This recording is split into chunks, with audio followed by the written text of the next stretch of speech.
Doctors say symptoms for long COVID may last weeks, even months. But medical researchers recently found nearly a third of people still had persistent long COVID symptoms for almost a full year after the infection. Sharon Bajetta joins us live at the Long COVID Clinic in Oak Creek with more on this surprising discovery tonight. Sharon. Good evening, Natalie. Yeah, the data published Friday is catching the attention of area doctors here. They say the numbers are jarring because it's much higher than what they've seen with earlier studies.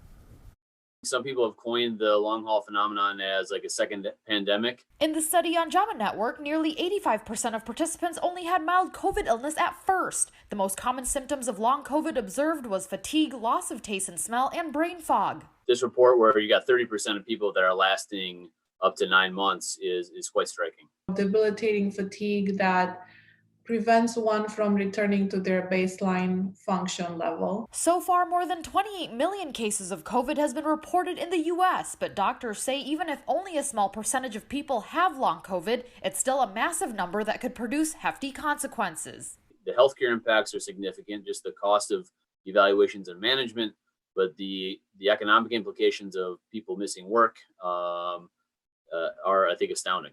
Long COVID has fueled clinics to pop up all over the country. According to Survivor Corps, a grassroots nonprofit organization for ending the pandemic, 32 states now have post-COVID clinics, including 2 in Wisconsin. Try to get people taken care of because a lot of people are suffering with symptoms that they weren't really expecting to after getting over that acute phase. Doctors say there's still a lot to learn from long COVID, but more resources are being put into solving why this phenomenon is happening. There are a lot of studies that I suspect will come out in the next few months to a year. We've only been dealing with it for a little bit over a year, and so the evolution is happening in front of our eyes, and we're learning as we go.